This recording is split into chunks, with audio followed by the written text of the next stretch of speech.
You make my point. That as long as a white man does it, it's all right. A black man is supposed to have no feelings.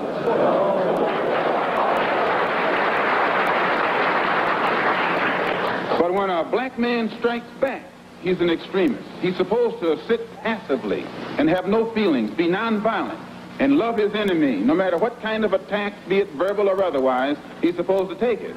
But if he stands up and in any way tries to defend himself, then he's an extremist.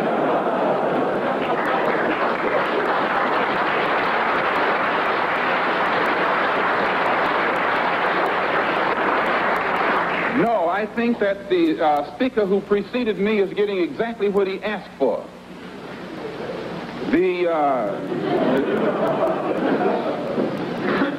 My reason for believing in extremism,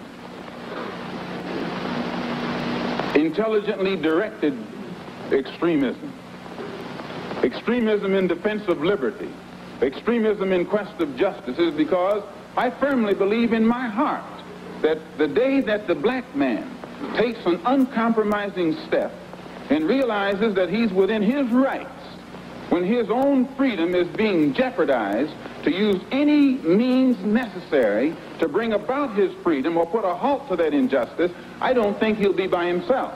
I live in America where there are only 22 million blacks against probably 160 million whites.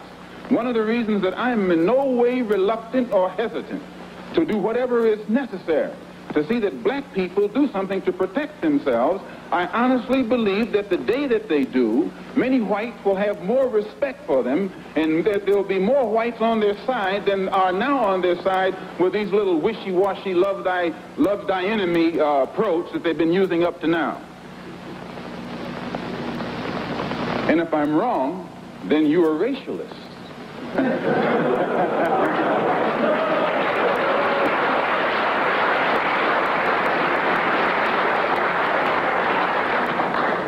As I said earlier, in my conclusion, I'm a Muslim. I believe in the religion of Islam. I believe in Allah. I believe in Muhammad. I believe in all of the prophets. I believe in fasting, prayer, charity, and that which is incumbent upon a Muslim to fulfill in order to be a Muslim. In April, I was fortunate to make the Hajj to Mecca and went back again in September to try and carry out my religious functions and requirements. But at the same time that I believe in that religion, I have to point out I'm also an American Negro. And I live in a society whose social system is based upon the castration of the black man, whose political system is based on castration of the black man, and whose economy is based upon the castration of the black man. A society which in 1964 has more subtle, deceptive, deceitful methods to make the rest of the world think that it's cleaning up its house, while at the same time the same things are happening to us in 1964 that happened in 1954, 1924, and in 1984. They came up with what they call a civil rights bill in 1964, supposedly to solve our problem, and after the bill was signed, 3 civil rights workers were murdered in cold blood. And the FBI head, Hoover, admits that they know who did it.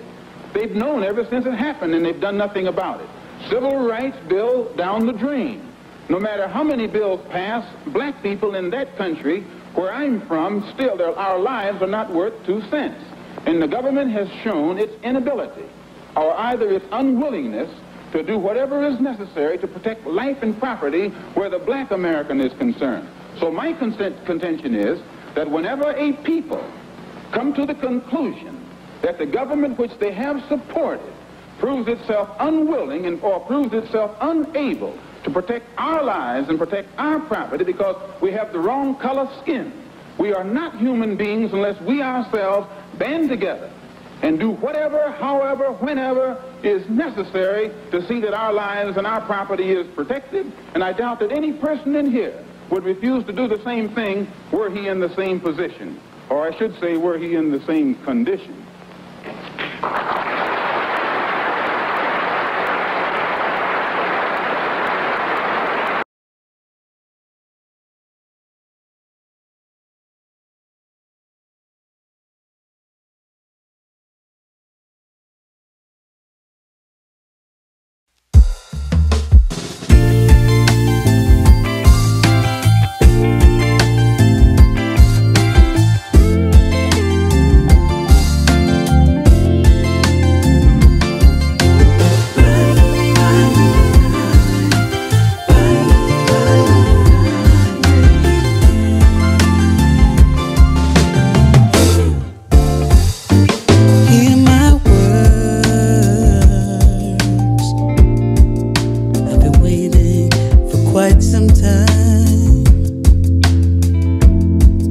I don't know if you have heard that in my world you're the light. Yeah, yeah. So buy me time, oh buy me time, baby. Oh, I know it's in the laid out. I've crossed the line too many times. Can I ask you for one more chance? 'Cause baby, you're on my world. All right, so I got a question for y'all. Why the fuck does Jennifer Lopez keep getting married in every movie she's in? I mean, we got Made in Manhattan, we got The Wedding Planner, Marry Me, Monster-in-Law, The Backup Plan, El Cantante, Selena, and now Shotgun Wedding.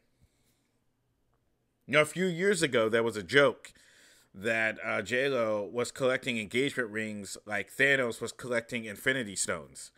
And it makes sense now because I believe that J-Lo is in the MCU, her own MCU, the Marriage Cinematic Universe, where she's marrying different variants of the same white guy. As far as I'm concerned, Luke Wilson, Owen Wilson, Matthew McConaughey, Ralph Fiennes, the dude from Transformers, they all look the same at this point. Since Tom Brady's getting divorced, he has 7 Super Bowl rings. And if J-Lo and Ben Affleck don't work out, and she and Tom Brady get together, I am almost certain that the Milky Way galaxy as we know it will implode on itself and give birth to a new one. It's basic science at this point. I think I want to see Jennifer Lopez actually, I don't know, progress to her next phase of stardom. A hip Latina auntie. Shit, I'll write that movie. I'll write a new franchise called The Auntie. So Jennifer Lopez, J-Lo, my dear, Jenny from the block, if you're watching this podcast, which you're probably not, just know that Kenan, Jerome, Floyd is willing to write a screenplay for you for the low price of $250,000. It's going to be called The Auntie. It's going to be about Boricua aunt that moonlights as a superhero called La Huepa. She'd look like a brown-skinned Mrs. Incredible. That's how I'm envisioning her. And who knows? Maybe we could get Ben Affleck to make a cameo as Batman in the movie. The point is, and this is what I'm trying to say, is that I'm tired of Jennifer Lopez wedding movies. I mean, at this point, I think it's appropriate for me to quote the title of one of your most famous movies. Enough. So dating in LA is hard because of inflation. It's expensive as hell. Every time I leave my house, I spend $100. I don't know why. I don't know how. So ladies, just be a little bit more patient with us. You know, we're trying to make more money. Every time we make more money, all the prices go up. Housing is expensive. Food is expensive. Gasoline is expensive as hell in this city. So much so that every time we make the arrangements to go out, we have to make sure that that pussy or dick is worth leaving the house for. Because we might have some difficulties paying rent on the first if it ain't. You know what I mean? I just got air fryer. So that means I'm better than you. You know, I could cook a whole Thanksgiving dinner in that thing, you know? So, you know, I'm trying to use it as much as I can. I'm trying to save money. I'm trying to throw down in the kitchen, air fryer style. Unfortunately, I just started this new diet where I have to eat seasonless chicken and asparagus 6 days a week. another reason it's sad is because a few weeks ago I bought a harem of seasoning from Ralph's. And before I swiped my Savers card, you know how much these seasonings that I bought cost me? $104 motherfucking dollars. $104. And we all know that only black and brown people use seasoning. These prices are racist. You know, I remember in the 90s, when we would go to McDonald's and order an extra value meal. Extra value meals back then only cost $2.99. That's right. You could get a Big Mac meal. You could get a quarter pounder meal. You could get a 2 cheeseburger meal for $2.99. Now, unfortunately, the chicken nuggets were made from chicken heads and dark meat, so I never really got any chicken nuggets. I spilled some water. I will always try to get a quarter pounder or 2 cheeseburgers. I like Big Macs but my hands were too small for Big Macs. So every time I would try to eat a Big Mac as a kid, it would always fall apart in my hands and I would cry, you know, because I was a bitch ass kid. But thinking about it, $2.99 now a Big Mac meal costs $10.54. And I can just eat it just fine. $10.54. If I want 2 Big Macs and a large fry, I'm all spending almost $20, right? So it made me think about when back in the day when we could supersize our meals. How much was supersizing your meal? 39 cents. And then our parents had the gall to tell us that they couldn't afford it. Bitch, $2.99, and you couldn't afford fucking 39 cents for a few more ounces of french fries? I mean, if you're trying to protect us from having a stroke at 11, I totally get that. But telling us that you didn't have the 39 cents?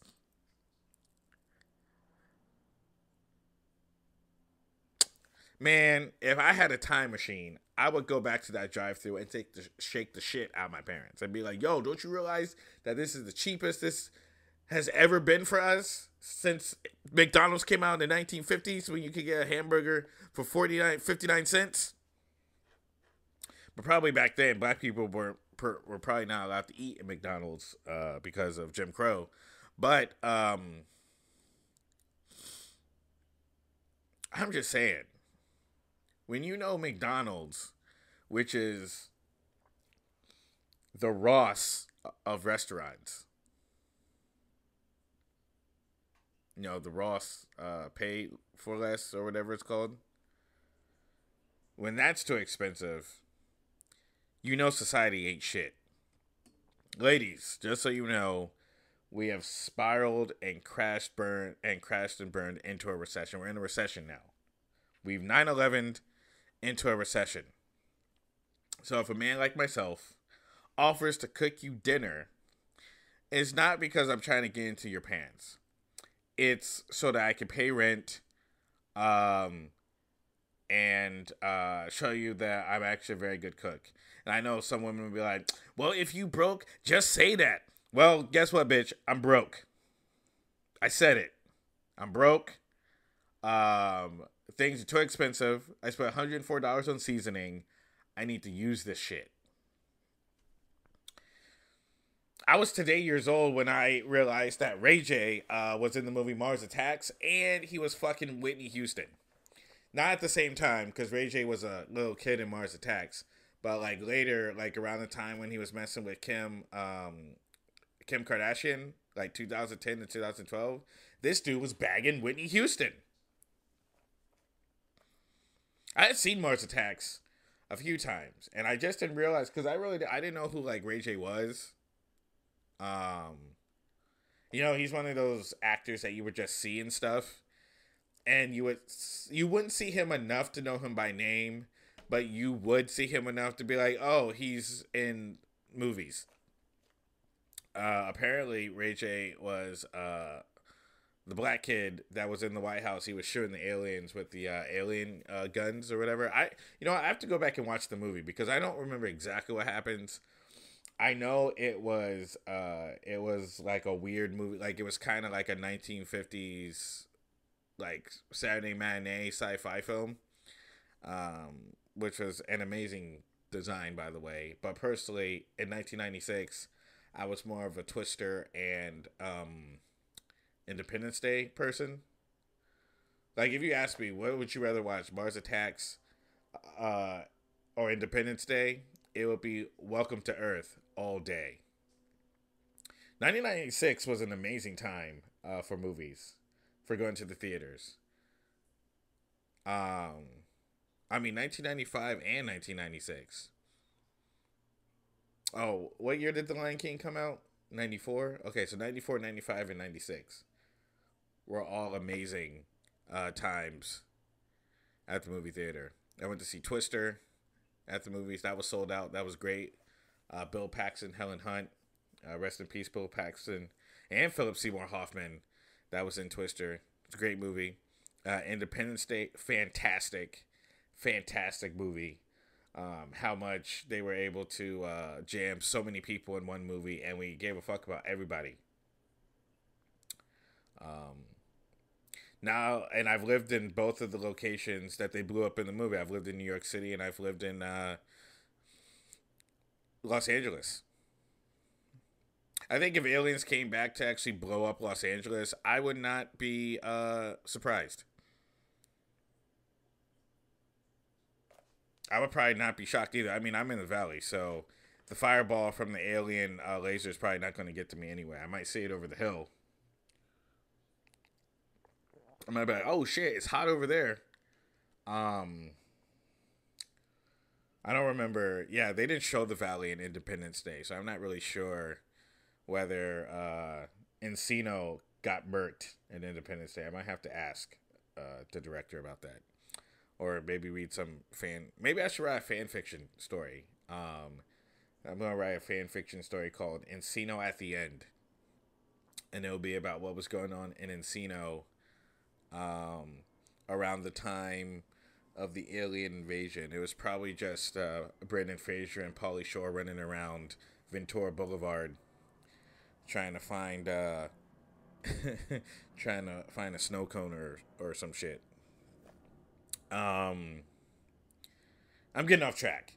But so Ray J was messing with Whitney Houston. 2010 to 2012. And Whitney Houston has a special place in my heart for two reasons. One of the first records that I listened to, yes, I said records, on vinyl, was her first album. I don't know what it was called exactly, but it was the one where she was on front of it in the jazzercise outfit. You know, that like jazzercise straps, and she had her hands up. She had like big poofy like 80s hair. And I Want to Dance with Somebody was on the record. Let me actually see if that's actually the name of the record. Whitney Houston's first album. Whitney Houston's first album. Okay, my bad. It wasn't the first album. Her first album was called Whitney Houston. Boring. The second album was called Whitney Dancing Special. Okay. Damn. Okay. The third album. Whitney Houston's third album was the one we had. It was called Whitney. Well, they say it's the second studio. So, they say it's the second studio album. Which one? Well, then what was Whitney Houston? Okay, so Whitney Houston, it's a debut studio album. Okay, cool. And then her second album was Whitney Dancing Special. Oh, it was an extended play remix album. Okay, so it was an EP. Then... Oh, Jermaine Jackson was the producer on Whitney's dancing album. Then, okay, Then Whitney. Okay, so her second studio album was the first album I had listened to. It was called Whitney, and it had "I Want to Dance with Somebody." Then We Almost Have It All, So Emotional, and Where Do Broken Hearts Go? Yeah, we had that record. We had that record, the vinyl record. So I grew up listening to the Whitney album, right? Then, again, going back to the 90s, Waiting to Exhale, the album. Babyface, Whitney Houston, TLC. I was shooping on road trips all day, every day. Whitney Houston. Fucking love Whitney Houston, right? So, anyway, so Ray J was hooking up with Whitney. And good for him. But apparently it pissed off stupid ass Kim Kardashian. And there's an alleged leaked audio of a voicemail that Kim left on Ray J's phone where she said that he was desperate for attention. First of all, watch how you speak to Ray J and to Whitney, by the way. She calls him and she says that Ray J's desperate for attention, which is the spray tan pot calling the kettle black, if you ask me. And she said, go have fun with old hag Whitney. Like crack is definitely not whack with you guys.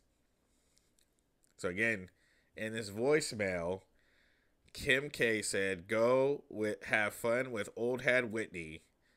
Like crack is definitely not whack with you guys. First of all, Kim Kardashian, what number one hit have you sang? Kim Kardashian, where's your I Want to Dance with Somebody? Did you sing a song on the Waiting to Exhale soundtrack? Did you sing the end credit theme song for The Prince of Egypt? Didn't think so. See, that's one of the reasons that I will never respect the Kardashians. I don't care if you like the Kardashians, that's fine. But anyone that's repeatedly disrespecting black people, I can't rock with. And it's because it's people that, and you see this a lot out here in LA, especially in entertainment. You see people using black people to gain popularity because everybody wants to be black, but no one wants to be black, right? They try to gain popularity by being relatable to black people because everybody that's not black wants to be called cool by black people. So they copy our style until they don't need it anymore. Like, that's what you saw with Awkwafina, how Awkwafina was using, like, a black accent and stuff for a few years until Disney hired her for some real movies. And then all of a sudden, she started talking like Nora from Queens. You know, people are like, yo, Awkwafina, what the fuck happened to your black accent? And she's like, excuse me, my name is Nora, and I'm from Queens. I don't know what you're talking about. No, you were talking black for like 5 years. You like rapped and you did Crazy Rich Asians where you were talking black. Like, what happened? You were like going yo yo yo and shit. Like, what happened with that shit? I'm not exactly sure what you mean by black scent. I'm not aware of any black scent being had. But if I have offended somebody, I will, I'm willing to learn. I'm willing to listen, and I'm willing to learn as I quietly disable all of my social media accounts so that no one can send me any disparaging comments about me culture vulturing black culture. Thank you very much. You can refer to my publicist, Billy Yang. Thank you very much. I am Nora from Queens. So that's why I don't really rock with the Kardashians. And then they want to like play victim when they get called out and all that shit. And my question is, what has the Kardashians really contributed to society? Tell me what the Kardashians have done to contribute to society. Have they moved the culture forward? I mean, perhaps they moved some people into body dysmorphia, tanning, blackface, plastic surgery, a little bit anorexia. And the treasure of them all is OnlyFans, because now, which I will say is something that's kind of cool, how like women can use their sexuality to gain a popular career and maybe get money and get endorsements. You know, I think that's what people are trying to do on OnlyFans. Like back in the day, when I used to watch porn on VHS tapes, I didn't know any porn star by name, because I was just mesmerized by, you know, the titties and the sex and the going in and out, you know, and the camera angles and the amazing writing that these movies had. Like, have you ever seen The Smart Ass Vacations, starring Christina King, where these two women went on vacation with no money for some reason, and everywhere they went, they fucked their way into the next location? It was like a porno video game where they had to fuck a boss to get to the next level. TT Boy was in it. I don't know if you guys remember TT Boy. Hawaiian Blast. Hawaiian Blast was a cool movie where all of these people went to Hawaii. And they were on this tour driving around, and I guess someone stole some money from somebody, and then they all started fucking. And Peter North was in it, and then this Hawaiian woman that was like mystical showed up and fucked everybody. I don't remember exactly what happened at the end. I think like a volcano exploded and killed everyone, but that was kind of cool. Confessions of Christy, where Christy Canyon, big titty Christy Canyon, played a therapist, and her her client was a Donald Trump ripoff named Donald Rump, and it was about him. He was having like marital issues with his wife or whatever, and he was like building a hotel, and him and his wife used to fuck a lot, but then they don't fuck no more because he's like messing around with other women. So it's just Christy Canyon fucking a whole bunch of people that really need therapy. That's a fantastic movie too. That's almost like real life. Anyway, so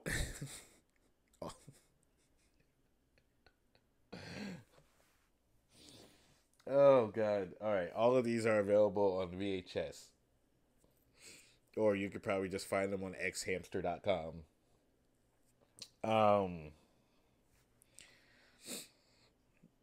But back in the day, I didn't know who any porn stars were by name. And now I can actually be fans of these people. You know, I can be fans of Peter North and Mr. Marcus and Lisa Ann and Lisa Lee, the Latina, not the British woman. Misty Stone, Vanessa Blue, Tiana Trump, Heather Hunter, Mia Khalifa, or Christy Canyon. All of these women have podcasts and Amazon wishlist. Remember, Paris Hilton sucked, so Kim Kardashian could fuck, so the OGs could buck and make money on social media. I remember when I saw the Kim Kardashian Ray J tape for the first time. To be honest with you, I think it's the Men in Black 2 of celebrity sex tapes. I was highly disappointed. Kim kept her bra and panties on the whole time. And she didn't even have, like, nice bra and panties on. Like, the bra and panties that she had on looked like they were made of leftover quilt squares or something that her grandma didn't use to, like, finish a quilt. Like, these panties look heavy. Like, her panties look like the tablecloth that's on top of the dining room table in the dining room that no one uses. You know, it's just kind of, it's, like, decorative. And, like, you're scared. They're, like, satin. It's like a satin tablecloth. and it makes the dining room look like a morgue or something in a haunted mansion. It's goofy. And the way that they were having sex on the tape, it was like they were fucking on a CBS sitcom. You know, when you would watch a sitcom on CBS and someone would have sex, like no one got naked. Like they always kept their pajamas on. Like the husband would just climb. They would be like in bed in their pajamas, like full ass pajamas, right? And the husband would be like, "Okay, well, let's have sex now." And he would roll over, and either the husband would keep his shirt on, or he would stick his dingling through his pajama pants or his boxers. The woman would just like she didn't even like pull her skirt up. She just laid there. And then afterwards, the husband would be like, "Ugh, that was great," and he would lay on his back. And the joke will always be that his wife would never have an orgasm. And the reason is because y'all were fucking in flannel. Like, if you want to actually have good sex, you need to get naked. I mean, you can maybe keep your socks on, but you can't. But you gotta be naked. That's like one of the reasons I think they don't have a lot of black sitcoms anymore, because like black people, we don't like fuck with pajamas on.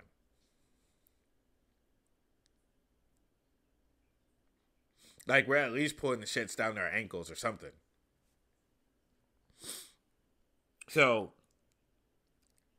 most of the sex tape is Kim Kardashian and Ray J hanging out in this hotel room, like in the hotel lobby, in the hallway. It cuts to Kim Kardashian putting on eyeliner and chewing gum in the bathroom.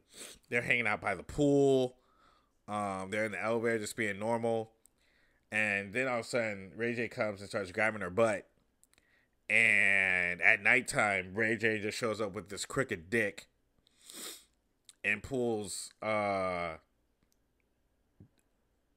Kim's panties to the side a little bit and starts fucking the shit out of her, right?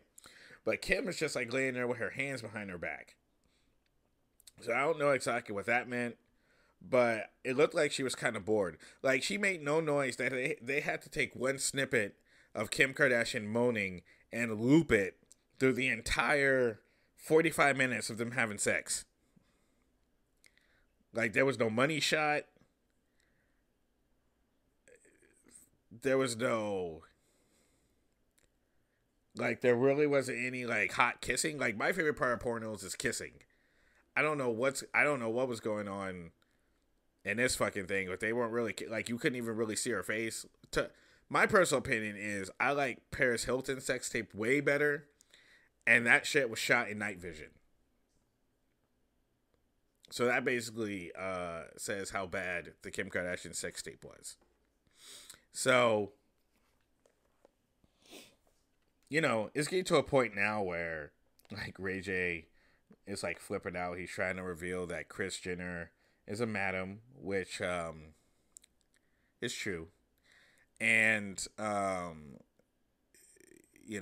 he's basically saying that she manipulated the situation so that the tape would get out and all that stuff.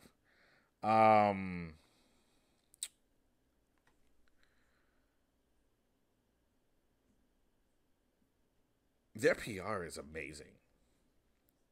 Because the Kardashians can never do wrong. Like, Kris is a marketing genius. And that brings us to the subject at hand. Kanye West. Omari Kanye West. Or Ye, the artist formerly known as Kanye. Let me tell you this. It's hard to keep up with Kanye, or Ye, because when I first decided to talk about this, he had only did one thing. He had debuted a White Lives Matter sweatshirt at the Paris Fashion Week, his show at the Paris Fashion Week.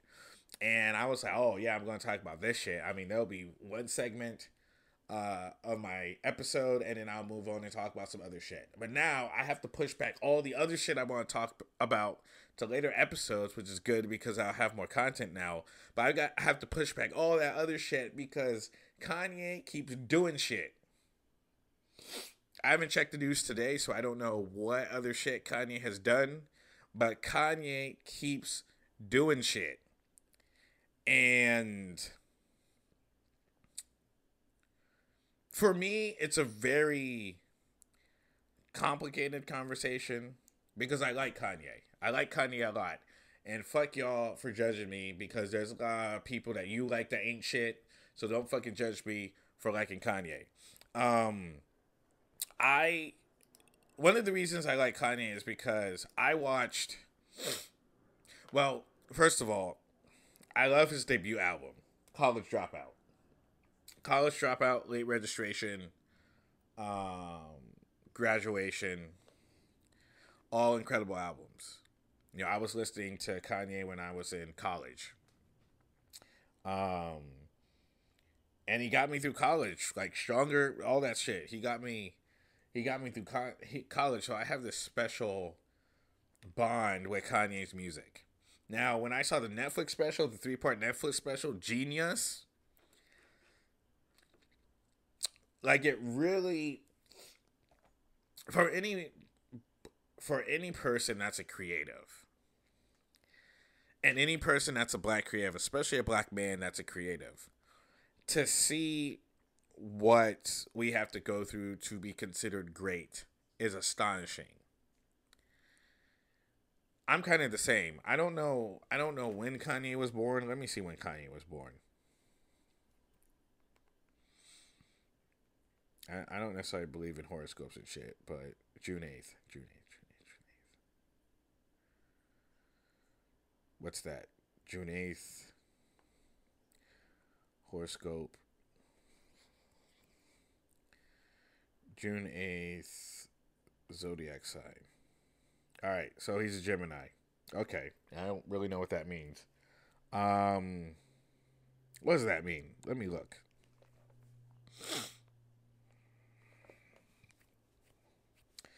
Gemini is chatty, curious, and cerebral.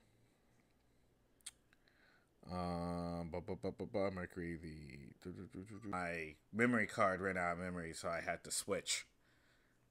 I had to switch memory cards, but now we are back. We're back on track. So we were looking at Gemini personality traits. So the ruler of Gemini is the planet of communication, language, and travel. Gemini is represented by two people talking back and forth, the twins in constant conversation, further reinforcing that this is a social sign with an affinity for gossip and a strong need for mental and physical stimulation. As an air sign, Gemini is also associated with the mind and knowledge.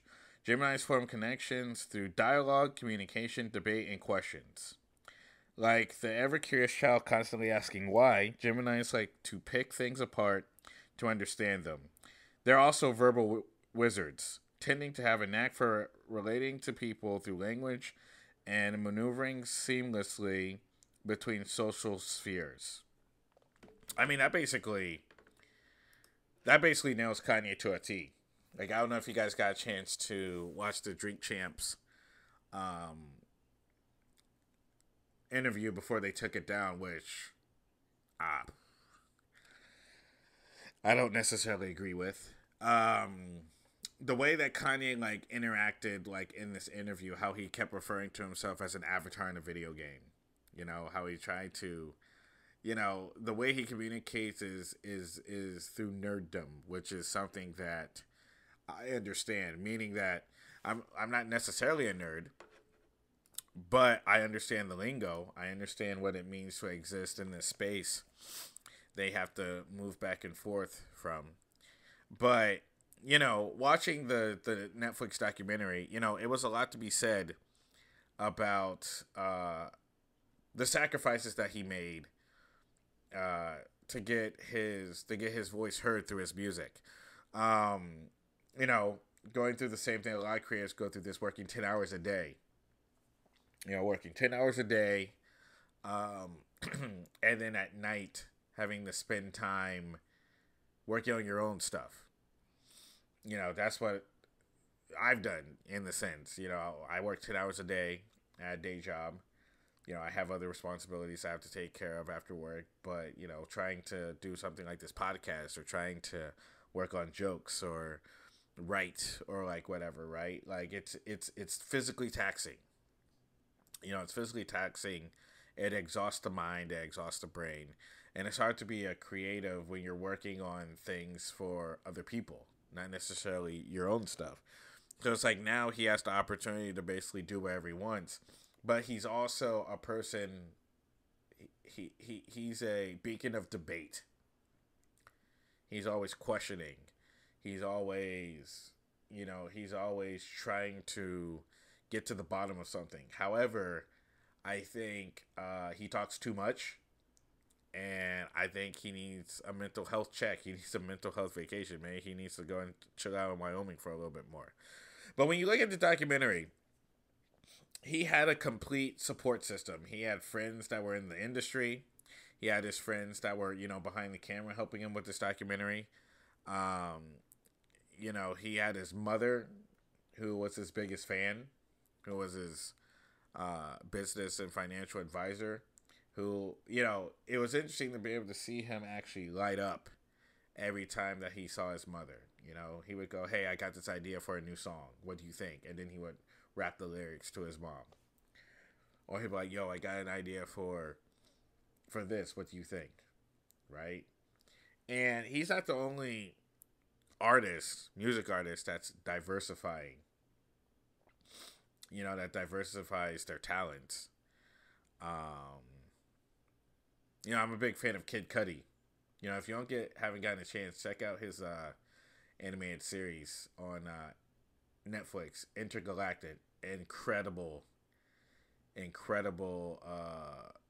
piece of work, along with this album also called Intergalactic. But I really relate to these type of creatives who they like to diversify their portfolio. And every time people ask me, they're like, "Well, what do you do? Who do you, what are you, or blah blah blah, or whatever," right? And it's like, it's because the thing is, it's hard to explain, because when you say you do too many things, it makes it look like that you don't get anything done. So you have to be very careful. You're like, "Yeah, well, I'm like an entrepreneur. I'm making woven booties for like kittens and shit. But I also like rollerblading. So sometimes, I go rollerblading, but I'm thinking of like making like a new way of like rollerblading, like on magnets. You know what I'm saying? So like I'm trying to like work on that. I'm also like a karaoke superstar. So I'm trying to like get on America's Got Talent. It's like really hard to like, when you're doing like a bunch of stuff and your mind is going a million miles a minute, it's hard to really like lock it down and to get people to take you seriously. But somehow Kanye was able to do it. He was able to lay down the groundwork for the blueprint and also work in his own beats. And he would go into Rockefeller day after day after day after day and play his CD for the AR people and for the executives and stuff. And they kind of looked at him, and for like Damon Dash, and they would kind of look at him like, "Oh, that's just Kanye. Kanye, he's a producer, he gets shit done, but he's Kanye, right?" And he kept working at it until he finally got it made, right? And it was interesting to see how much work that he was dedicating to his album, so much that he like fell asleep and got into that car accident that fucked up his jaw. That the reason he has like a bigger lower jaw is because he has a plate in his face, right? And he did Through the Wire, which was a magnificent song. And he finally got it made. But in the documentary, you started seeing him becoming more of a stone wall. Like before, he was like innocent. He was more open. He was excited about his work. But then over time, he became serious, a lot more serious. And especially when when his mother died, that's when everything changed. In my opinion. That's when everything changed. And now we're basically seeing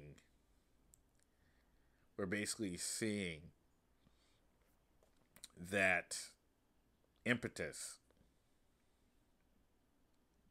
I think Kanye has a lot of yes men around him, or yes women, that they just agree with everything. But his mother wasn't a yes woman. His mother actually kept him on the straight and narrow. I mean, fuck. The Kardashians, Kim, you think cared about her opinion. So now, Kanye is on this crusade about free thought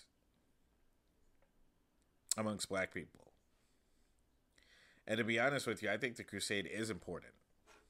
I think it's important in the sense that for centuries, society has tried to control the black voice. And you hear people talk about being on the right side of history. Well, you have to remember that that's subjective. Because history depends on who's telling the story. You know, from one perspective, you might say, well, this is what history is. But history lives out a lot of times. History books leave out a lot of detail. And when it comes to black people, our involvement in history is often left out. So what happens when people say, well, you want to be on the right side of history? Well, then which history are we talking about? So a lot of times people think that they have the right to tell us what our history is or how we should think our history should be. And when you have people that speak up on it, not just Kanye, but people in general that say, yo, this is the truth. This is what we need to know so that we're able to move forward, so we can put some things behind us. It's almost like, oh no, you don't know what you're talking about. Or you're crazy. Or you sound goofy, right? But the way that this world works, especially when it comes to government, is a lot of these policies are goofy. A lot of these policies don't make sense. Because when you think about it, the Constitution and the Declaration of Independence were written and signed and approved before slaves were free. So when it comes to American history, it's like, okay, well, what are we talking about? When we say, well, the Constitution says this, and the Declaration of Independence says this. Yeah, but we weren't in the blueprint of the country. You know, the expectation that we were going to be able to help build the country, or we were going to build the country, but as property, not as volunteers or sentient human beings. So when I listen to people talk about this free thought, and then people start expressing themselves about their viewpoint of their existence or a way of thinking that can kind of free us from mental shackles, and then they get immediately attacked by a mainstream entity, it kind of makes you think. But I digress. That's something that I'll talk about in a little bit. So basically, this is what happened at the Paris Fashion Week. Kanye, along with Candace Owens at his side, were photographed wearing White Lives Matter sweatshirts. And naturally, Black Twitter blew up. You know, they were calling Kanye a sellout. They were saying that his rhetoric is dangerous. It was giving ammunition to white supremacists. It was really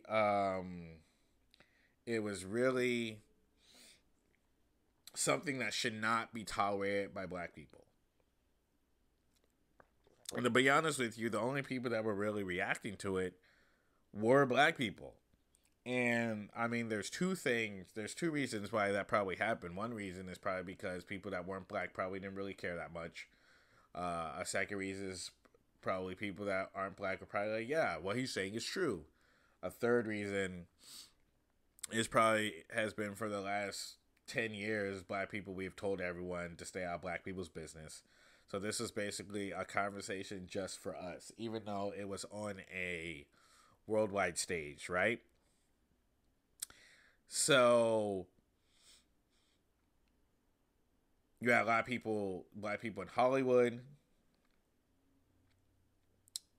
you know, that their brand depended on them saying something, said, you know, he needs to be canceled, he needs to be this, he needs to be that. But other people that were doing their own shit, you know, they just didn't say anything or they ignored it, right? They were busy.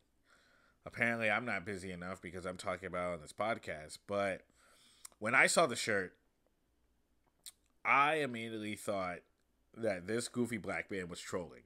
I thought it was satirical.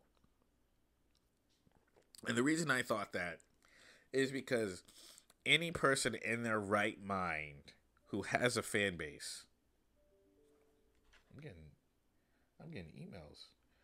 Any person in their right mind who has a fan base, any person that wants to connect to black people, who knows that people respect him for his opinion and all that stuff, this is the last thing they're going to do. Unless it's a sick joke, or it's satire, or it's trolling, or it's some type of fucked up lesson that he's trying to teach society as a whole. You know, I'm half black and I'm also half agent of chaos. So it's like I kind of understand what the lesson is in a sense. You know, I also see it as like a free PR where someone can say, "Hey, you know what? God damn, why do they keep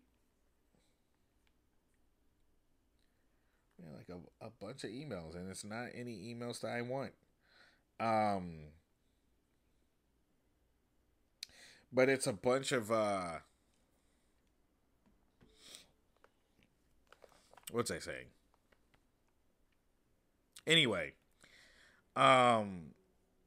it's a way to get free PR. Because now everybody's talking about Kanye. For a while, everyone was talking about Kanye. Even before that, how do I get people to talk about me indefinitely? You know, you attack people, you grab people by the emotion. You know, there's no time for nuance in this conversation because it's all about reaction. Now, with that being said, I'm not saying that I rock with the White Lives Matter shirts, and I don't for two reasons. First, I don't like the commercialization of the victimization of black people. I think that's the worst thing that has happened in the last 10 years. I think it's holding us back. I think it's not allowing us to move forward. I think we're being manipulated emotionally. I think we are. I think that it's preventing us from coming to the table with. I think it's preventing us from coming to the table with tangibles, because you're always going to be able to revert back to, well, you know, black people got a short stick in this country or whatever, right? Which to certain people it's true, but we also can't forget about the successes that we have in our community. And it's getting to a point where it's like, well, we have to start looking at those successes and say, this is who I want to strive to be. You know, I can work in tech, or I can work in real estate, or I can start my own business or something like that. Like, I don't have to be an athlete. I don't have to be an entertainer. I don't have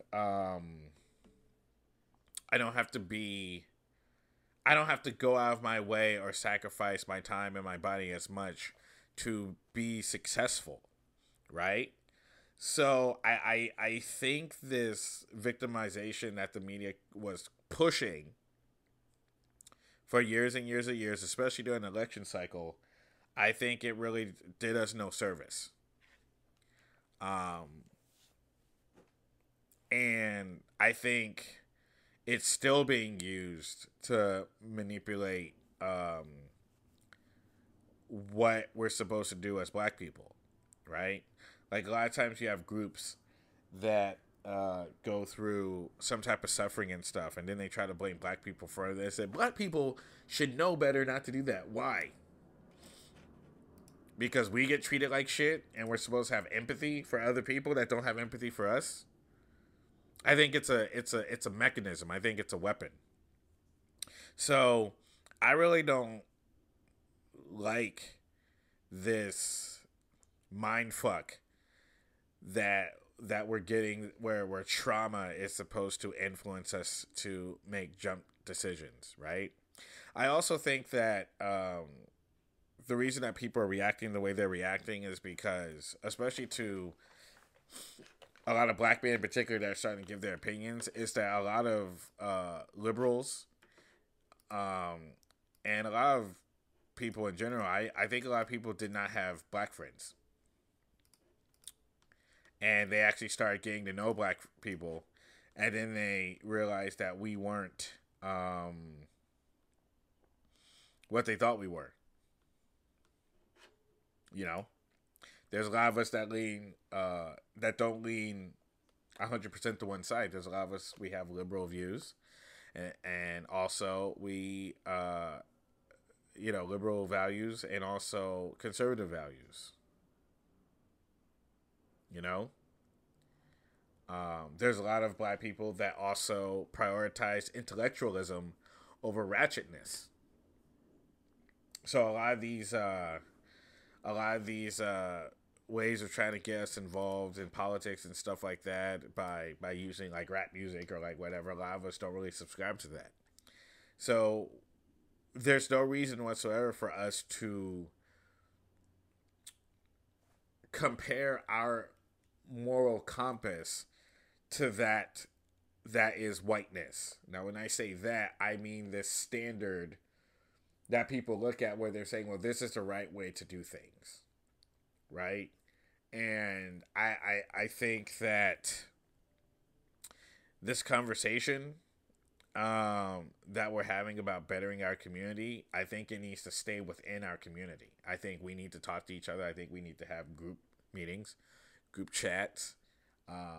There needs to be a media that we can subscribe to where we can say, this is what it looks like to move forward in our community. And also we need to stop inviting people to the cookout. Which is one of the reasons we're in this situation in the first place. Now, the second reason that I wasn't digging the White Lives Matter sweatshirt image is because I don't fuck with Candace Owens.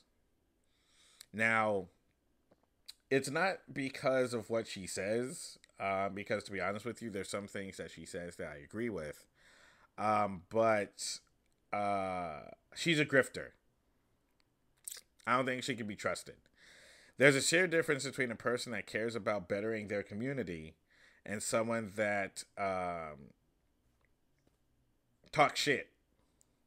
You know? Like, her audience isn't the people that she's trying to help. You know, it's not often that you see Candace going to an HBCU to have like a betterment community summit. You know, it's not often that you see Candace getting on black funded news media or a platform where she wants to have an objective conversation about different issues, right? You know, her audience, she'll go to like a Trump rally and then talk about black people. Which, I don't know why the fuck you're doing that. Or she'll get on Fox News and talk about black people.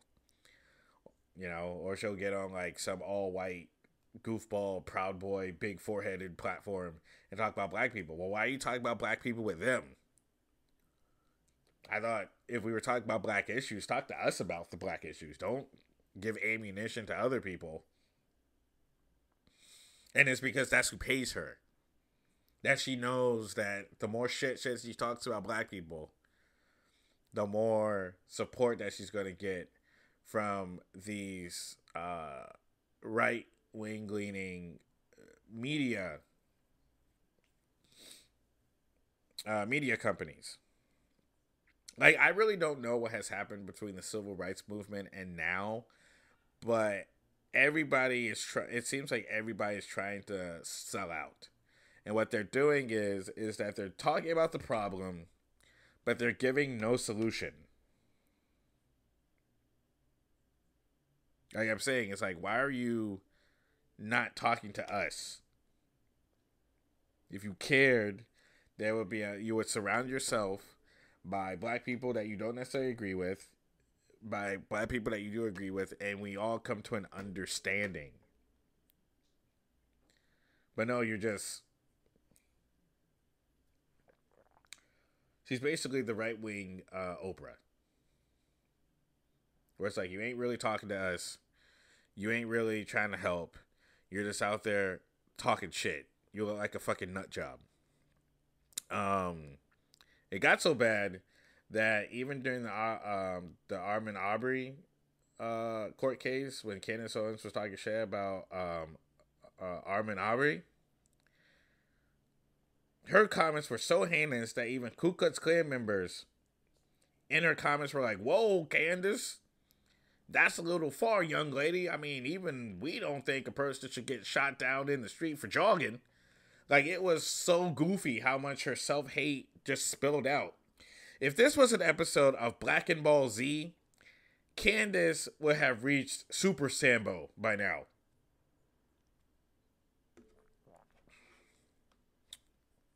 What's frustrating to me about this woman is I have been in the shoes of someone like a Candace, or and someone in the lead up to this persona that she now has, right? There's many black people in this country as well as the world that have been trying to survive, as a black person in this colonialistic white supremacist world. Now, when I say white supremacist, I'm not necessarily talking about the Ku Klux Klan. I'm not talking about all white people are racist. I'm talking about the standard that society within itself has set forth as being the status quo. Like, for example, you see on the news every year, there's always, science has proven who's the most beautiful woman. And there's always some goofy white chick in Wisconsin named Susan with no ass and like a fucked up, like a weird looking face. But they're like, science has said that this white woman's face is symmetrical and her ass is perfect because it's not too big and it's not too small. That's what I'm talking about. That type of bullshit. Now, I don't think Susan's racist per se, but she ain't the perfect woman.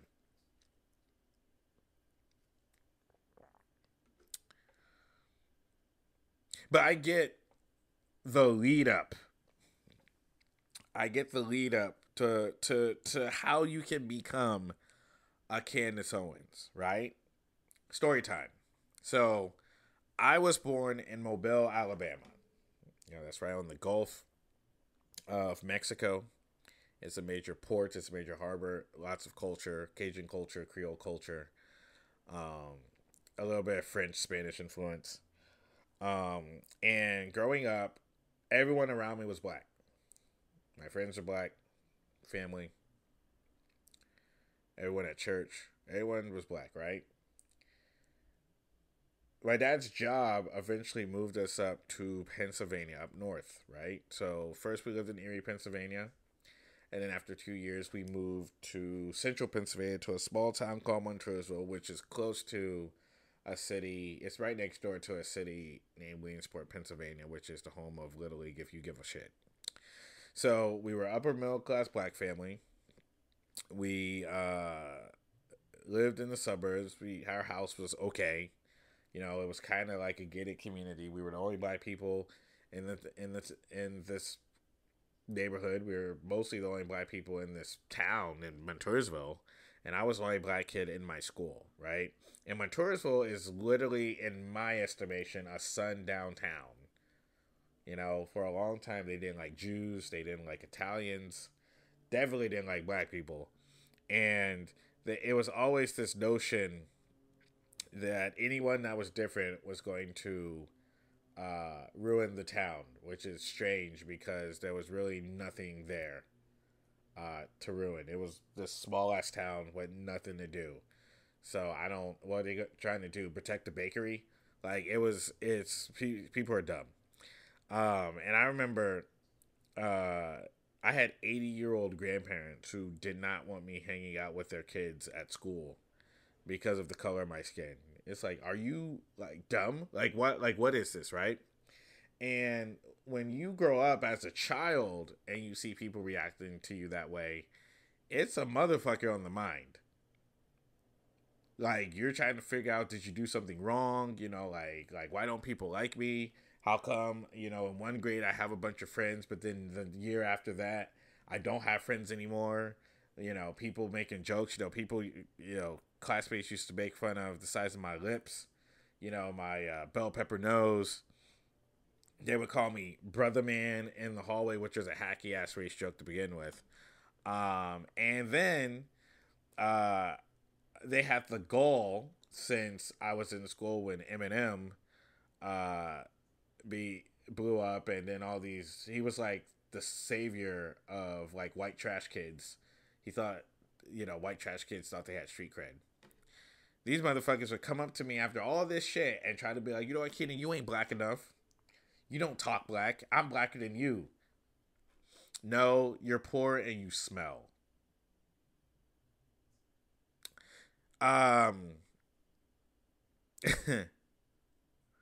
So what happens is you don't really fit in. And the main reason, I mean, to be honest with you, it's the main reason I started doing stand-up comedy. I started stand-up comedy in high school because it was a trauma response. Because I was like, I can't fight everybody. I need to figure out what can I do to get my message across. So I did stand up for the first time at the talent show. The set was amazing. I killed. Most comics that do it for the first time kill, because people don't expect you to actually be funny. And I basically was able to, I saw it as a way to use my humor to kind of get my point across, right? So it got to a point where my reaction to all this shit was just telling jokes or saying something goofy or saying something kind of insulting a little bit, but I said it in a funny way, but I meant that shit, right? So you're being bullied by the way you look. You're being bullied by the color of your skin. You don't really fit in. So when you finally come to your community of black folks, you're like, hey guys, you know, let's all hang out or whatever and get some ice cream.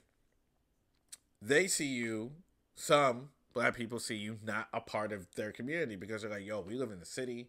You live in the fucking suburbs. You think you better than us. You know, you think, you know, you talk weird. You can't really get down.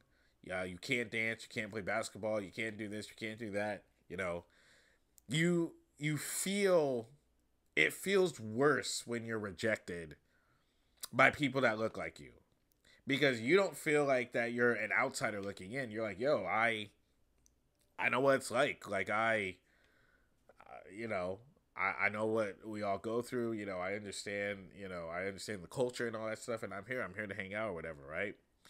And they're like, nah, you ain't one of us. Get the fuck out of here. You know what I mean? And it's usually like an aggressive response, right? And you feel betrayed, you know? Because if you get punched by someone on the street corner, you're like, oh no, that's just a crazy dude that punched me, right? But then if you go home and someone in your house punches you, you're like, I'm gonna kill this motherfucker. And the reason for that is because you're like, when it's someone that you trust, that you think you should trust, it hurts even more. And what happens is you become vengeful and you become vindictive. That's why 1 out of 5 murders is always a domestic murder. Because when someone fucks with someone in the house, it goes straight to the heart, right? How dare you betray me? And to a certain extent, in some instances, I felt that way. Especially when I started doing comedy in New York City. Or in Philly, for that matter. It's like I would go do my jokes, my little bullshit-ass jokes. And the audience was really fucking with me. And I thought they looked like me. I was talking about my life growing up and stuff, and then they didn't really relate to what I was saying. I got booed. I got shit thrown at me. You know, people, you know, kept telling me I sounded like a white boy and all that stuff. And I felt betrayed. I'm like, y'all motherfuckers don't even know what the fuck you're talking about. Y'all need to expand your mind, right? So I started saying, you know what, fuck these urban rooms. Well, actually, I didn't call them urban rooms. Urban rooms are rooms usually with like black people and Latino audiences and stuff. I didn't call them urban rooms. I called them power rooms because they were the best rooms to actually go to work your material out.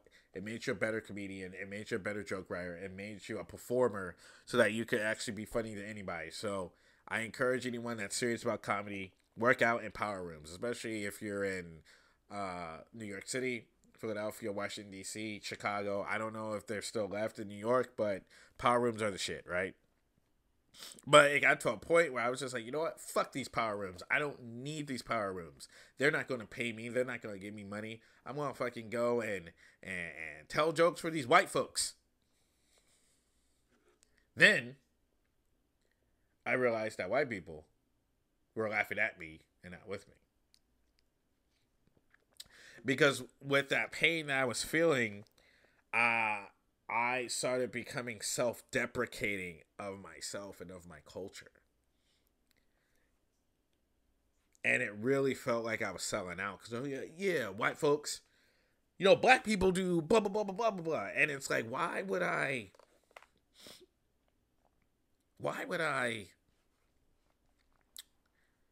say this to white people? I remember, this is when I knew that it wasn't going to work out. I had this joke about a friend of mine, or a cousin of mine rather, that went to prison. And in the joke, I say he gets out of prison and now he's making more money than me. And he has a wife and kids in a cul-de-sac. And I, at the time I was working at Staples, and I was like, and I work at Staples or some shit, right? And I'm like, this is bullshit. I got a college education. You know, I went to Penn State the same time that, you know, he was in the pen. This is bullshit. And I remember I told that joke in front of an all-white crowd. And when I said how good he was doing, a white woman in the audience says, "What? That's fucked up." And it's like, oh, like the joke was tongue-in-cheek. Like, it was supposed to be reacted that way. But I didn't like how she reacted to the joke. Because it didn't feel like that it was a, oh, I feel bad for you. It's, oh, no, this dude is a criminal and he doesn't deserve a second chance. And that's when I said, I'm never turning my back on my people again. So for 3 years straight, I was just doing power rooms. I was just doing power rooms for 3 years straight. And eventually, I finally cracked the code. And you know what it was? It was being authentically myself. Because for a long time, I was trying to be who I thought they wanted me to be. And it wasn't working out because it was fake. But it takes time for people to realize that. Some people just want to unplug and get out. Some people actually don't want to take the time to get to know. Some people don't want to take the time to get to know other people or to understand them.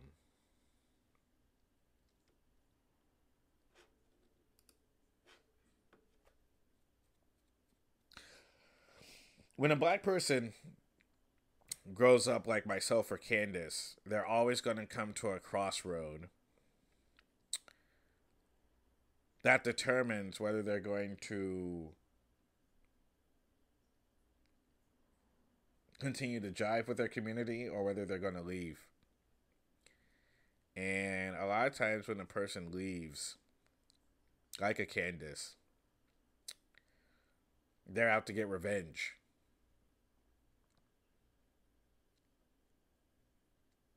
Every time that, you know, a Candace Owens video comes across my feed, you know, I'll listen.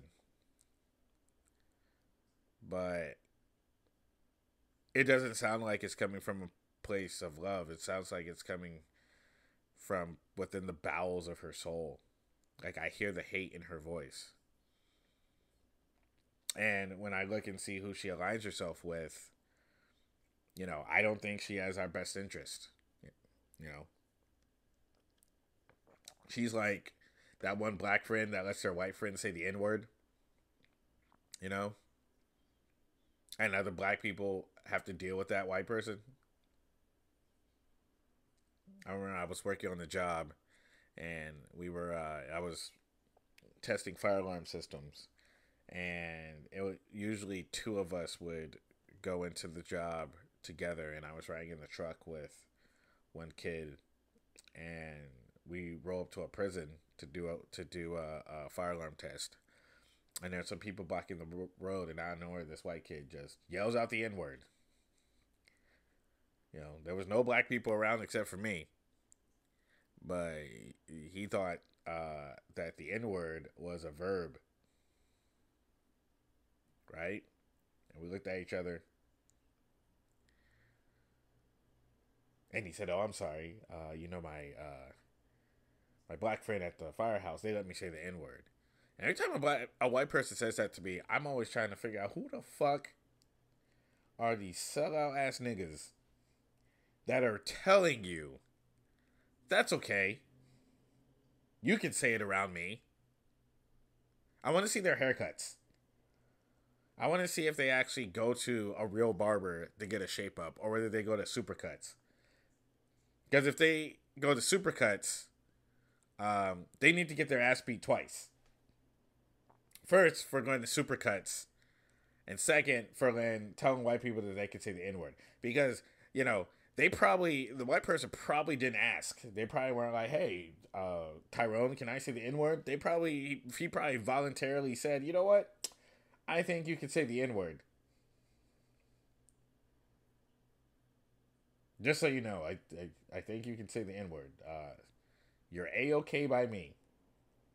You know, a white person goes around other black people and says it, and then the other black people are about to beat his ass, and he says, "But wait, my black friend Tyrone says I can say it." And then we're like, "Well, bring Tyrone out too so he can beat his ass too." Doesn't make no goddamn sense. So to me, that's who Candace is. I think she's a grifter. Fuck Candace Owens. Now, Kanye, on the other hand, he's a hard one for me again because, like I said, I like Kanye. And what's interesting about what's going on now is that, first of all, Kanye needs a Snickers. Kanye's off his meds. He's going crazy. He's literally going DEFCON 3 in everything he's saying. That's what his tweet said, right? But what's also interesting about what's happening with Kanye is that he is inadvertently revealing the hypocrisy of society as a whole.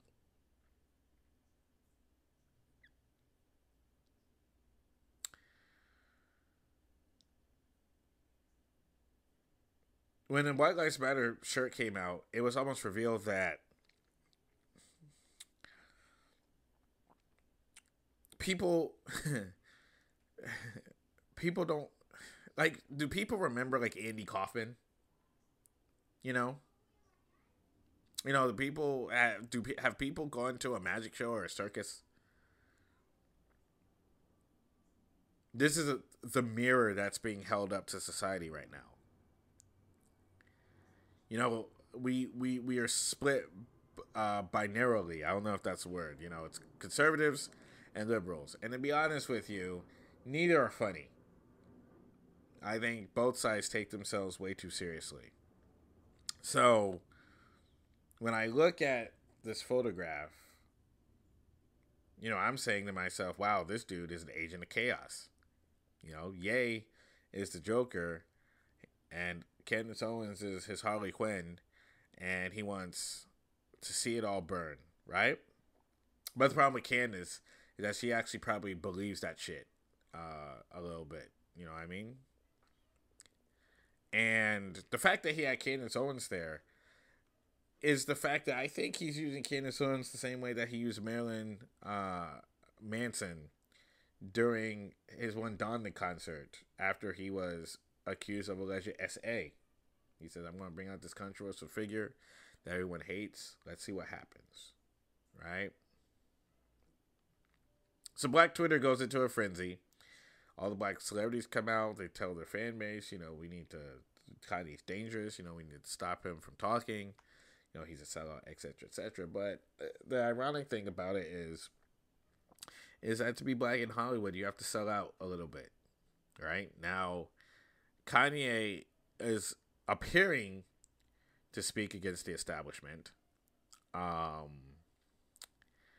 So seeing as much criticism as he's getting, and how, like, for example, the Drink Champs took down their interview of him, which I watched all 3 hours of. And in the interview, he apologized for the trauma that he caused by the White Lives Matter t-shirt and the Jewish comments that he made and all that stuff, right? But he also talked about he also said something interesting about when people talk about anti-Semitism.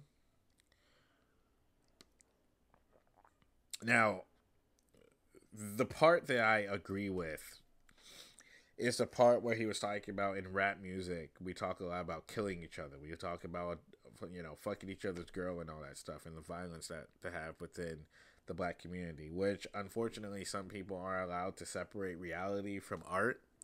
So some people use that as their life soundtrack. And it's true to how the establishment puts money behind this type of entertainment. There's a lot of shows on television, drug shows. There's a lot of shows about slavery, movies about slavery, movies about black trauma that are funded by the establishment. And so, like, he's on this trajectory of truth where what he's saying is this is how black people are being influenced. This is how black thought is being bought or siphoned or manipulated, right? But when Kanye started talking directly about the Jewish community, this is when the real shit hit the fan. Now, I'll say this. I am impressed. Like, a lot of my friends are Jewish. The Yiddish community, it's a masterclass in intensive PR. And when I say that, I don't necessarily mean what's going on now. I'm talking about from the 1800s all the way up until now. What a magnificent comeback, right? And obviously, not everybody in the community is the same. Not everyone has powerful positions. Not everyone is able to influence other people. But the people that they have chosen to be their representatives are doing a fantastic job of keeping the community's image high, no matter what.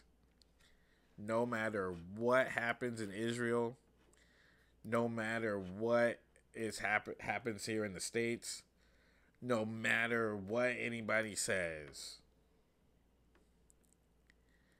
you know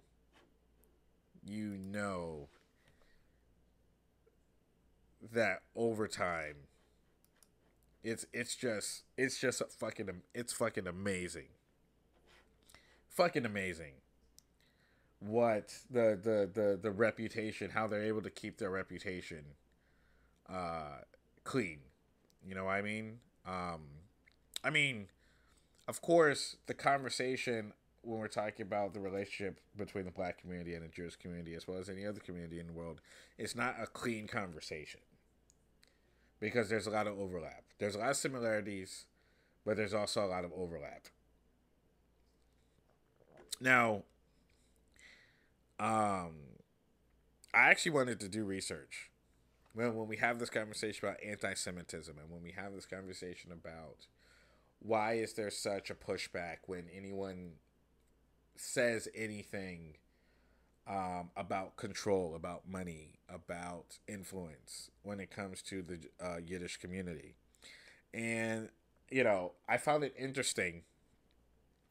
I don't know if you knew this, but in the 1800s, the Russian Empire hosted the largest Jewish population in the world.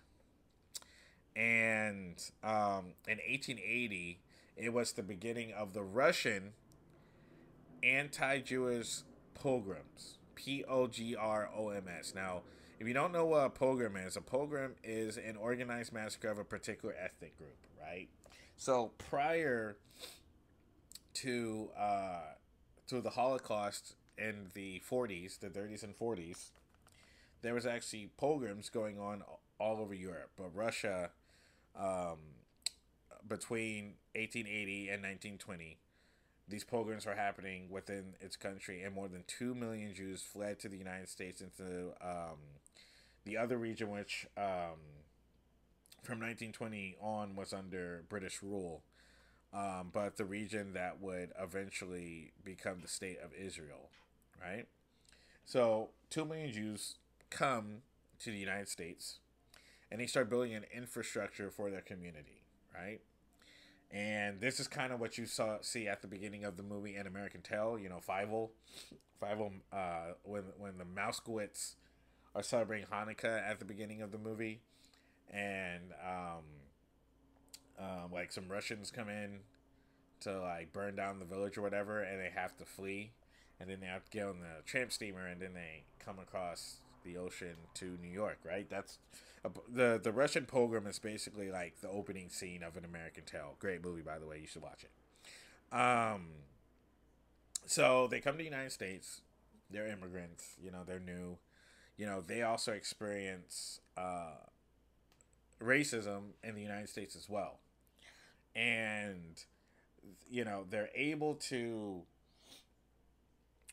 it's that determination, that determination to survive, that determination to make something of themselves, that they really continue to push forward. They're willing to push forward to establish a strong community. But that's the thing.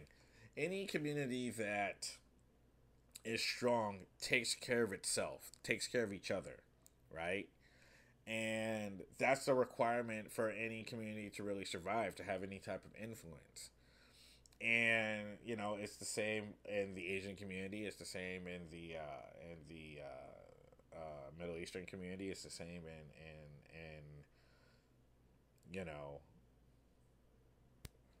white community and all that stuff. It's keeping people out of the influence that's within the community. So after that happens, we fast forward to the late 1930s and 1940s. Germany, Poland, Eastern Europe, Western Europe. The final solution begins. The Holocaust begins. Throughout World War II, almost over 6 million Jews are killed by the Nazis, systemically killed by the Nazis. And during World War II, there was an organization actually called the Jewish Agency that established a Jewish army to fight alongside the British, right?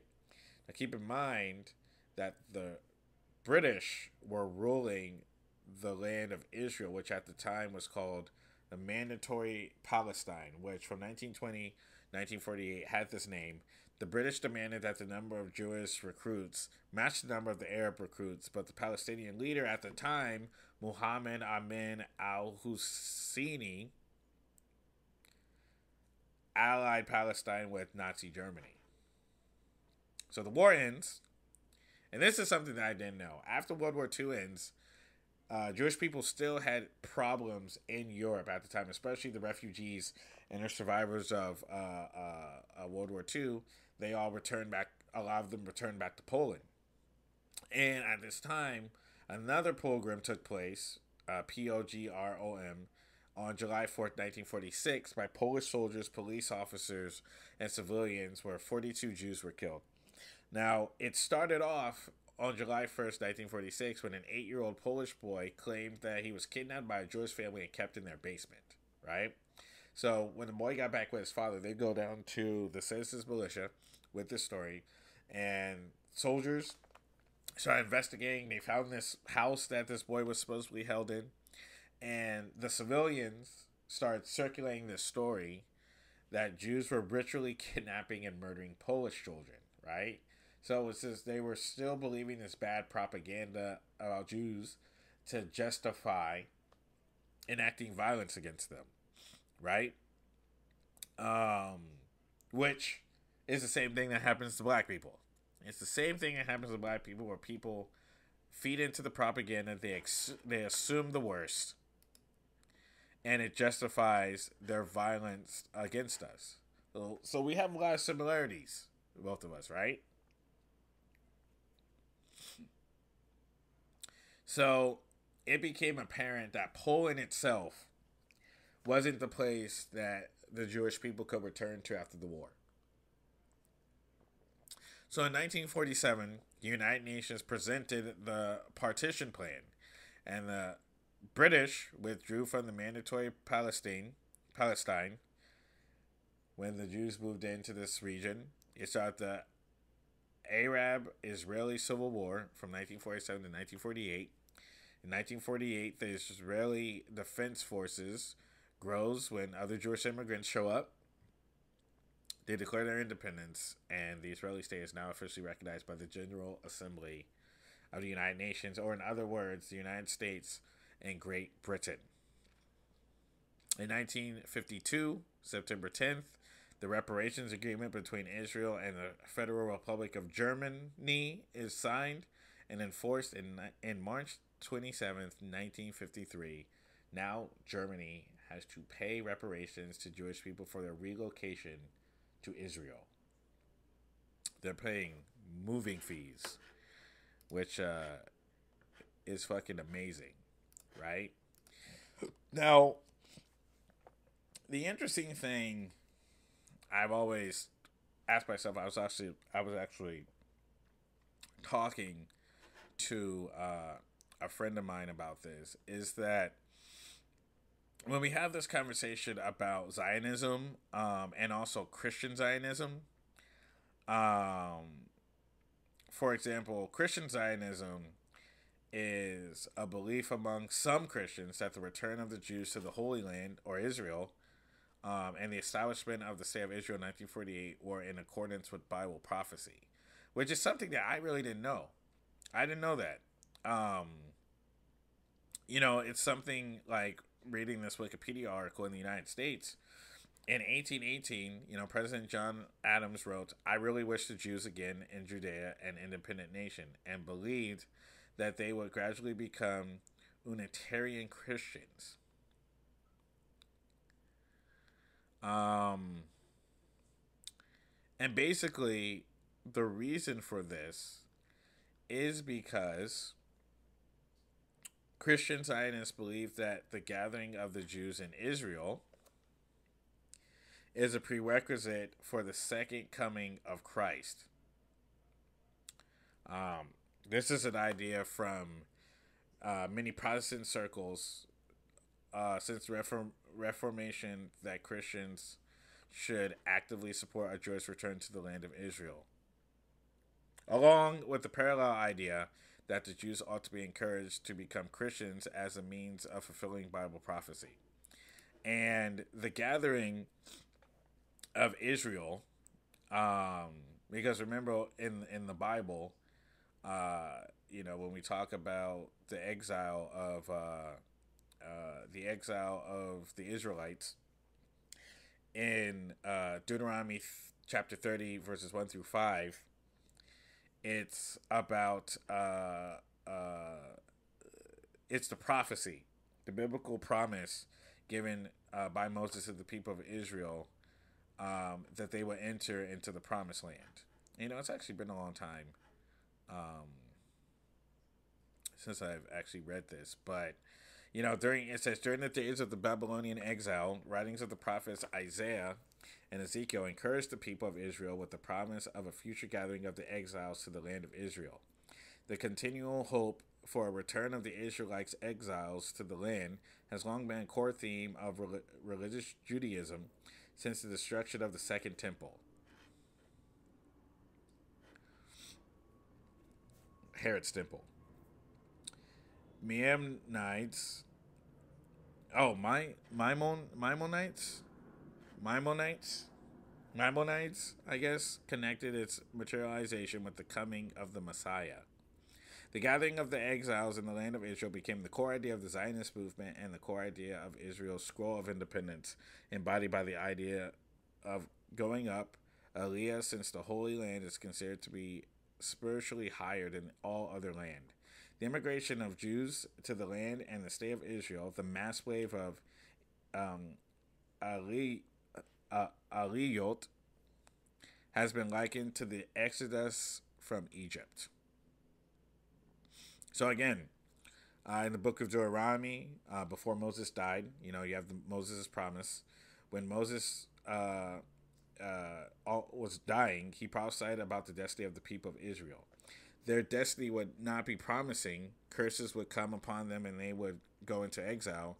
But when they return to their homeland later, their situation will be as good as it had been in the past. So in the book of Deuteronomy 30, verses 1 through 5, if you read the scripture, this is what Moses said. It said, "And it will be, when all these things come upon you, the blessing and the curse which I have set before you, that you will consider in your heart, among all the nations where the Lord your God has banished you. And you will return to the Lord your God with all your heart and with all your soul, and you will listen to his voice according to all that I am commanding you this day, you and your children. Then the Lord your God will bring back your exiles, and he will have mercy upon you. He will once again gather you from all the nations where the Lord your God had dispersed you. Even if your exiles are at the end of the heavens, the Lord your God will gather you from there, and he will take you from there. And the Lord your God will bring you to the land which your forefathers possessed, and you will take possessions of it, and he will do good to you, and he will make you more numerous than your forefathers." Man, it's been a long time since I've read this, right? So there's one prophecy, and then you have the prophet's prophecy in Isaiah chapter 11, which I'm not going to read right now. But, a lot of Christian Zionists, which to a certain extent, growing up Jehovah's Witness, we never really talked about modern day Israel. We talked a lot about Moses and the Jews being exiled and their return to the promised land. But it makes sense now why Israel, the state of Israel, has so much support, because a lot of people feel that it's actually fulfilling Bible prophecy, which will open up the way for Jesus to return. That's from the Christian aspect, right? But going back to the historical aspect of it, what's fascinating to me is that not only was Israel able to get reparations, but also they were able to somewhat get vengeance for what happened to them during World War II, right? And they kind of established this precedent where if anyone fucked with Israel, they were going to get fucked up, right? Like during the Cold War, you had through Mossad, which is like the Israeli intelligence agency, there was a group of Nazi hunters that went all over the world hunting down Nazi criminals, fucking them up, either assassinating them or putting them on trial for war crimes. If you ever seen the movie Munich, it's about the 1972 Palestinian terrorist attack on the Munich Olympics, where they killed the Israeli athletes, and then afterwards Mossad found those responsible for the attack and fucked them up. And like I said, Black people and Jewish people, we have a lot in common. We do. We have a lot in common. But the thing with us, the Black community, and I think this is where the division comes, is that first of all, we don't have like a nation where we can go and be supported. Like Africa is a big fucking continent, right? And in Africa, there's a bunch of countries. They all have different politics. They all have different customs. They all have different traditions, right? So it's not like we just go back to Africa. That's not a thing, right? So a lot of us, we don't know where we're from, especially Black Americans. It's like we're American, but but we have kind of modern culture that we've developed, but it's not necessarily like something that can be seen as like an entity that we own, right? And that's because we've allowed other people into our community that kind of run things for us, which is interesting, right?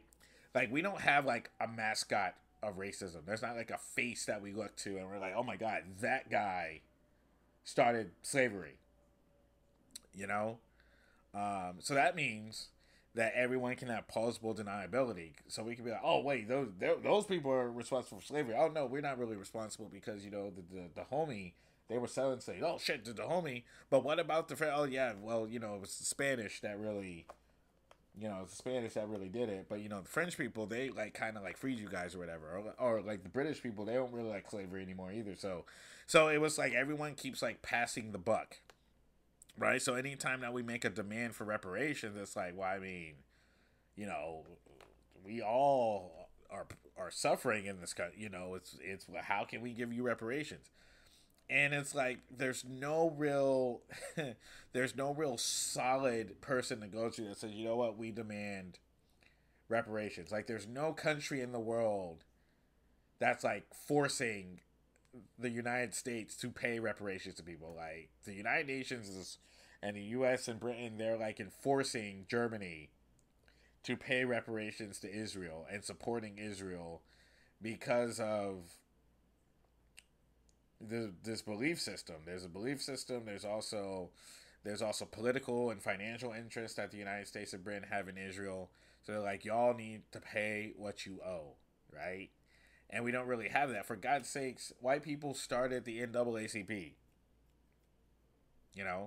It seems like Rachel Dolezal is doing more for black people now than anybody else. I don't know. It's, we don't have a task force. Even when we started like the Black Panthers who were supposed to, represent and demand justice, they got shut down by the government. We don't have state-sanctioned support for fighting injustice, So it's like you see other people that's like, okay, these people are getting reparations. These people have a home base. These people have like a birthright. There's this unity. There's this support, because a lot of us, we don't support each other. We don't trust each other, Some black people from other countries that have different viewpoints than us, we don't support, there's no worldwide family of black people. In the Yiddish community, there's also, schools and neighborhoods where they promote Jewish pride in their youth. So people grow up being proud to be Jewish, When Brown versus Board of Education happened, it's like, it wasn't like we got schools that were on par with the white schools. We went to white schools. So if the teacher was like racist or whatever, we had to deal with that racism. We got taught half history. So what needed to happen, instead of us putting faith into the schooling system ourselves, is like, you get half the education there, but you also get the other half of education at home. And I think that's lacking right now. It's like, like we need to like read to our kids. We need to take our kids like to museums and stuff and give them the opportunity to learn about their past and their present and their future. Encourage things that are very positive. There's many different ways to make money. There's many different ways to support and build up your community. Building up self-esteem is also important too. Having high self-esteem is one of the most important things that anybody can have. High self-esteem in your culture, high self-esteem in your family, high self-esteem in yourself. And what happens is you train yourself. You train yourself to not allow what people think or say to make you shrink back. You know, it's a challenge, but it's required. Now, Kanye started ranting about Jewish people controlling the media.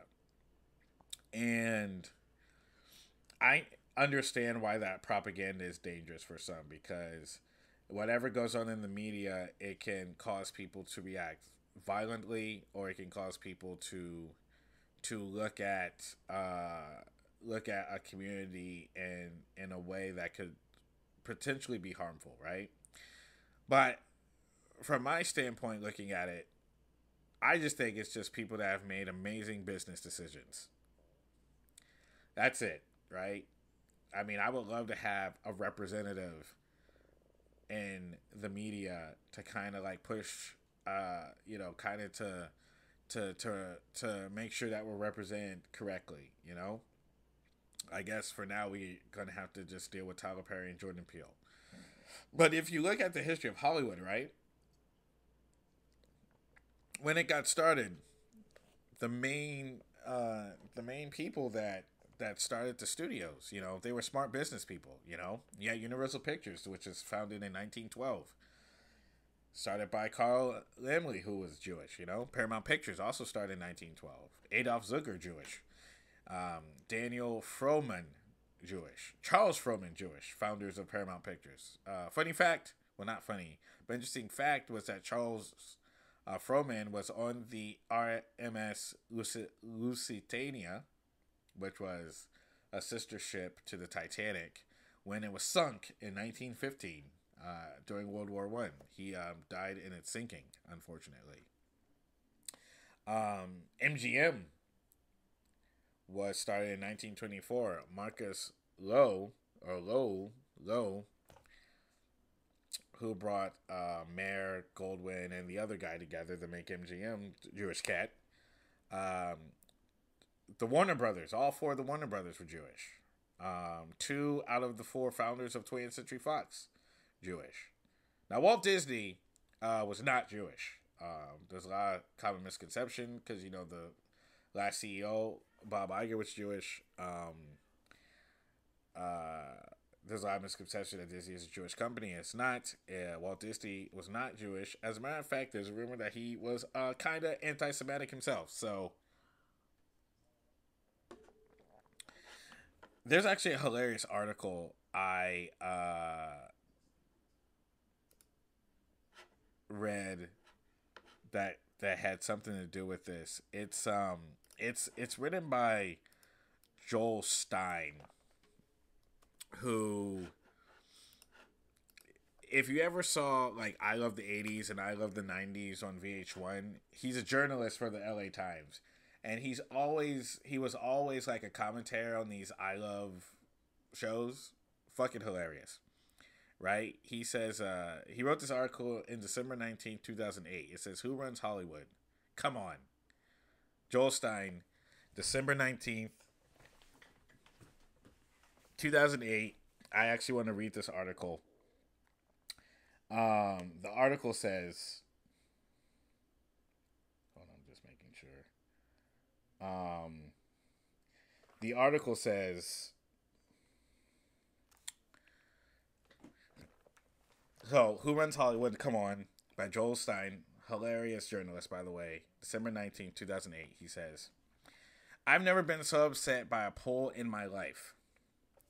Only 22% of Americans now believe the movie and television industry are pretty much run by Jews, down from nearly 50% in 1964.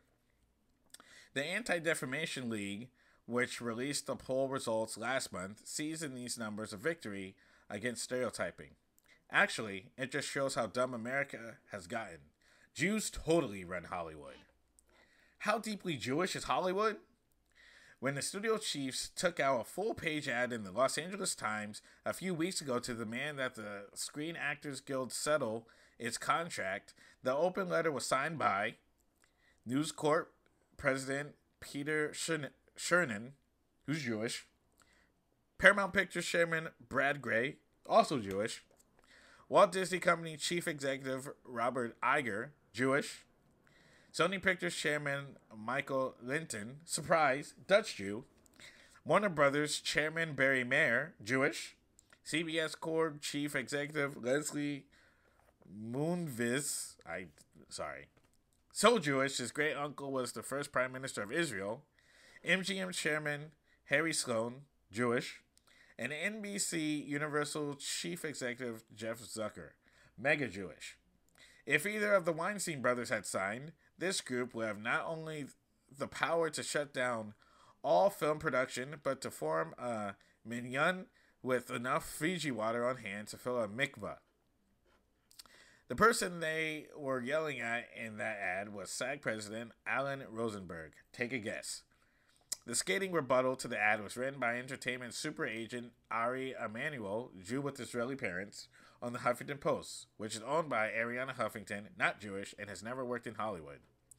The Jews are so dominant, I had to score the trades to come up with 6 Gentiles in high positions at entertainment companies. When I called them to talk about their incredible advancement, first of them refused to talk to me, apparently out of fear of insulting Jews. The 6th, AMC president Charlie Collier, turned out to be Jewish. As a proud Jew, I want America to know that about our accomplishment. Yes, we control Hollywood. Without us, you'd be flipping between the 700 Club and David and Goliath on TV all day. So I've taken it upon myself to reconvince America that Jews run Hollywood by launching a public relations campaign, because that's what we do best. I'm weighing several slogans, including Hollywood, more Jewish than ever. Hollywood, from the people who brought you the Bible. And Hollywood, if you enjoy TV and movies, then you probably like Jews after all. I called ADL chairman Abe Foxman, who was in Santiago, Chile, where he told me to my dismay he was not hunting Nazis. He dismissed my whole proposition, saying that the number of people who think Jews run Hollywood is still too high. The ADL poll, he pointed out, showed that 59% of Americans think Hollywood execs do not share the religious and moral values of most Americans, and 53% think the entertainment industry is waging an organized campaign to weaken the influence of religious values in this country. That's a sinister canard, Foxman said. It means they think Jews meet at Cantor's Deli on Friday mornings to decide what's best for the Jews. Foxman's argument made me rethink I have to eat at Cantor's more often. Which, by the way, if you ever get a chance, go to Cantor's Deli on Fairfax. If you're ever in Los Angeles, fucking amazing. Get the spicy, which is a cheddar, jalapeno bagel with, I think there's like turkey. No, there's pastrami in it. Pastrami and cheese, pepper jack cheese, vegetables. Try it. Tell them Kenan, Jerome, Floyd sent you. All right, back to the article. That's a very dangerous phrase. Jews control Hollywood. What is true is that there are a lot of Jews in Hollywood, he said. Instead of control, Foxman would prefer people say that many executives in the industry happen to be Jewish. As in, all 8 major film studios are run by men who happen to be Jewish. But Foxman said he is proud of the accomplishments of American Jews. I think Jews are disproportionately represented in the creative industry. They're disproportionate as lawyers and probably medicine here as well, he said. He argues that this does not mean that Jews make pro-Jewish movies any more than they do pro-Jewish surgery. Though other countries, I've noticed, aren't so big on circumcision.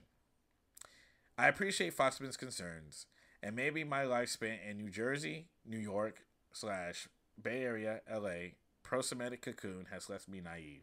But I don't care if Americans think we're running the news media, Hollywood, Wall Street, or the government. I just care that we get to keep running them.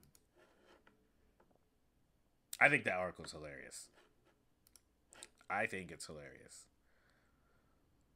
So do the Jews control the media according to Kanye? Let's say no. Is there a lot of influence and power? Let's just say a lot of smart decisions were made. Now, is Kanye goofy? Absolutely. Does he need his meds? Absolutely. Did he drop some jewels in the Drink Champs interview? Absolutely.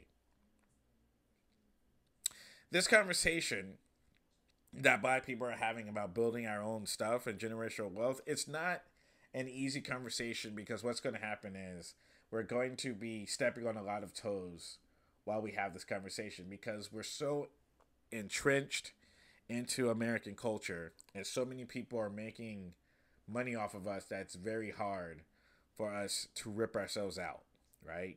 Like when integration started, we weren't necessarily going into integration with the best business sense, so we weren't going into integration with the best foot forward, right? We were just looking for equality, right?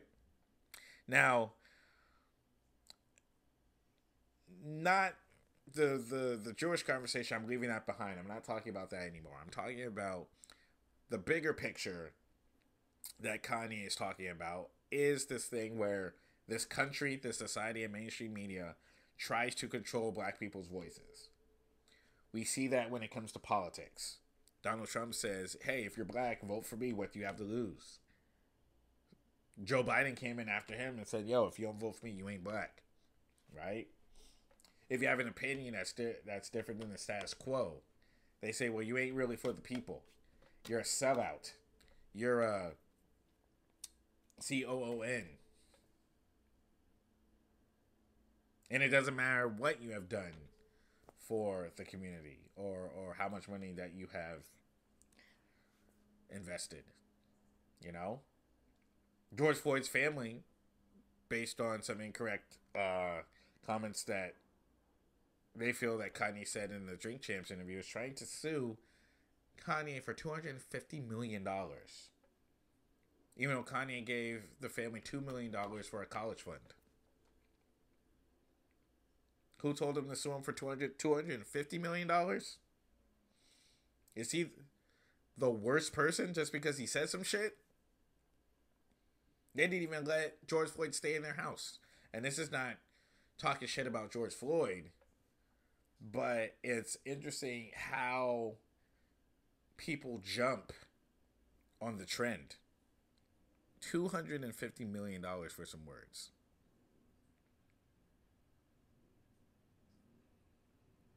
I feel that when it comes to black men, people pay attention to what we say and what we do just to discredit us, I feel, right? Like today it's Kanye. Tomorrow it might be LeBron James. Someone's going to tell him to shut up.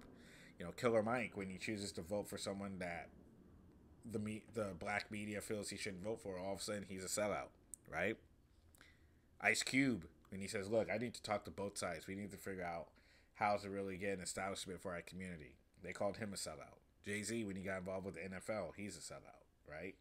Even sweetheart Issa Rae, she made comments about Ezra Miller and how Hollywood continues to protect toxic people. Now Ezra might be going to jail.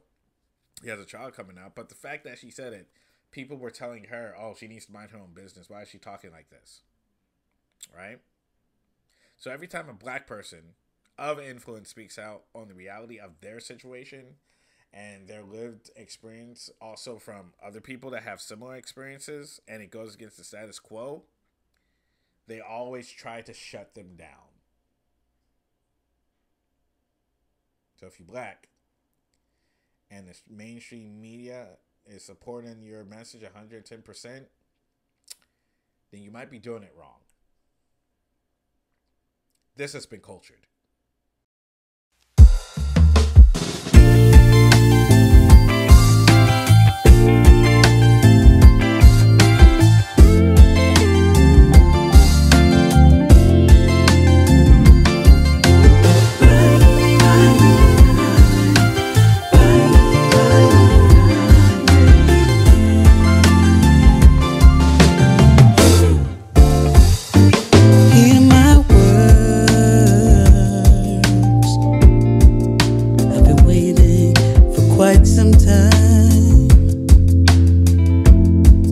I don't know if you have heard that in my